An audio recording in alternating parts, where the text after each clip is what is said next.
Hello and welcome to London Guided Walks podcast. In the coming episodes, we will be sharing our love and passion for London, its people, places and history in an espresso shot with a splash of personality. For those of you who don't know me, I am Hazel Baker, founder of LondonGuidedWalks.co.uk, providing guided walks, private tours and treasure hunts to Londoners and visitors alike, and now bringing you a jam-packed podcast during the time of the coronavirus. Music halls can be traced back to the taverns and coffee houses of 18th century London, where performers sang songs while the audience ate, drank and joined in with them. I'm sure for those of you who've been on my Road to Ruin tour, Sadler's Wells comes to mind. Joseph Grimaldi was a superstar in Georgian London. He was so popular that he performed at Sadler's Wells Theatre and also Drury Lane in Covent Garden in the same night, and had to run between the two venues, and of course characteristically made a bit of a spectacle of this endeavour. By the 1830s, taverns had rooms devoted to musical clubs, where they presented Saturday evening sing-songs and free and easies, which were informal entertainments for amateurs and professional performers, and these happened all the way into the early hours of the morning. These evening sing-songs became so popular that entertainment was put on 2 or 3 times a week. They were Britain's first mass entertainment, emerged, broadly speaking, in the mid-19th century and ended, arguably, after the First World War, when the halls rebranded their entertainment as variety. One of the most famous early music halls was the Eagle in London. The Eagle was an East End tavern on the corner of City Road and Shepherdess Walk that presented regular music entertainment and was doing a roaring trade by 1854. Marie Lloyd, who would become one of the biggest music hall stars, first appeared there in 1885 at the age of 14. Today there's an Eagle pub on the spot, and that displays old music hall prints inside. Other famous music hall performers you may have heard of Florrie Ford, Charles Chaplin Sr., the father to Charlie Chaplin, Arthur Lloyd, George Formby and Nellie Power. Variety shows in London still continue today, often with venues with a single doorway leading out into the street. Some are steeped in history and others are making history today.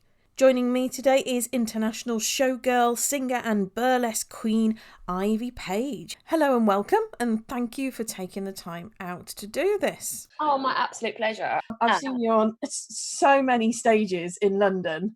Some of them, so many iconic ones. And Café de Paris as well. I think I've seen you twice there.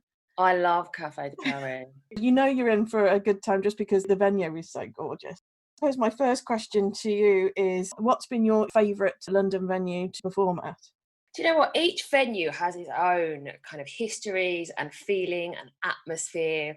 So I like, I suppose, the different venues for different reasons. I would kind of, when you're talking about all those different venues, I feel like I'm being taken back and like the smells and sounds. And I think for me, I have certain different career highlights, which is possibly why I enjoy performing in certain venues.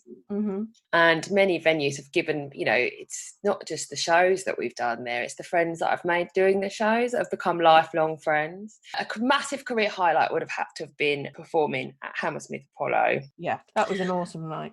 I'm never going to forget the feeling of walking up and seeing my name outside. I was like, I've made it. But certain venues I love performing in, got the size of the Hammersmith Apollo, for example, and then you might have something so much smaller, completely on the other end of scale of that. Got Cellar Door, which is right opposite the Lion King, where the Lion King is, Zero Aldrich is where it is. And that's been going as long as I've been doing this. So over 10 That's a converted toilet, wasn't it? Well, exactly. Talk about the histories of the venues in London. Cellar Door used to be a toilet. They say it was frequented by certain well-known literary figures. I don't know if that's just urban legend. Again, I love performing in there. And then I also have a residency at the Phoenix Arts Club. Yes. Which I host a show there called A Night in Soho. We do that every Sunday night, although not at the moment. Mm-hmm. And I love performing there, Again, you're just kind of right in the middle of, you're right in it. You're right in the heart of London, in the middle of Soho. For me, it just feels utterly perfect for cabaret. My first ever performance as Ivy Paige in London was at the Raymond Review Bar. Oh, was it? Yep. and it was at the Raymond Review Bar in 2006. Oh my God, I've been doing this a long time. Really? Yeah, for 2006 or 2007. And I hosted a show called I think it was called British Bombshells or something. Mm-hmm. And it was all World War II kind of themed. And it was from that show that I actually ended up getting certain opportunities that really launched me in London. I met a stage manager there. It was a guy called Sean Mooney, who's actually become one of my very close friends. And he was managing the show, and he said, "Oh, it's my birthday party in a couple of weeks. I'd love you to come and perform." And that show at the Raymond Review was the first show I'd ever hosted, specifically in the role of the host as Ivy Paige. So I went and did Sean's birthday party, and that was in a venue in London Bridge, in the tunnels. Oh, really? Yes. Yeah. I've done pop-up theatre there. Yeah, so it was his birthday party, and Sean was a technician in the West End, so he had lots of very fabulously talented friends who all performed at his birthday party. And some of those friends happened to be the Papini sisters. Oh! Yeah, and they did a couple of songs at his birthday celebrations, and I was hosting the show. And afterwards, they were like, "We thought you were fabulous. Would you come and perform for us at our show?" And I was like, "Yeah, of course." And very much that early on in my kind of stage in my career, I am a yes person. I like accepting the opportunities and kind of, going on the adventure. Lo and behold, that opportunity ended up, I brought them on where they were at the Shepherd's Bush Empire. And I got to perform at their show and then present them with a disc, which was for selling, huge amounts of records. And then I was their support act. All the venues kind of link into each other in a way. Yeah. But what's it like backstage at some of these places? Because I've only done mine performing back in the day with some of the bigger venues, Royal Albert Hall, which was just, all whitewashed and just smelt of sweat most of the time. Some of these smaller venues like Café de Paris, what's it like backstage? Is it minute? Yes, as with all theatre, it's all smoke and mirrors. So it's very glamorous on stage, but it's not like that backstage. I'll give you an example. I did a performance for the Sotheby's auction house, and that was at the Shadow Lounge in Soho. And they were selling Banksy paintings. And there were every single A-list celebrity in London at the time, and there were Hollywood celebrities there too, where it was at this charity auction. I'd never ever been in a place where I'd seen quite so many A-list famous people. Our performing job was to recreate in the old-fashioned kind of burlesque style tableau vivants of famous paintings. Right, yeah. It being Sotheby's. So with that in mind, and all the money available, floating around at this venue, first of all, we were asked if we'd like to get change next to the paintings that they were auctioning off. And I remember looking at them and I said, "We're burlesque performers. We've got loads of glitter and makeup. Are you sure you want us to be next to a painting that you're going to sell for 250,000? There's a lot of glitter involved. There's a lot of glitter. Your painting will not look like that by the time it goes on the stage."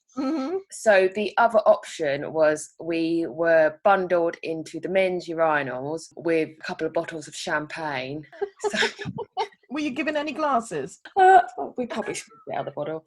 No, we were drinking this incredibly expensive champagne whilst getting changed in the men's urinals, while outside everybody's bidding hundreds of thousands of pounds on paintings. So I feel like that's a really good example of what it's like.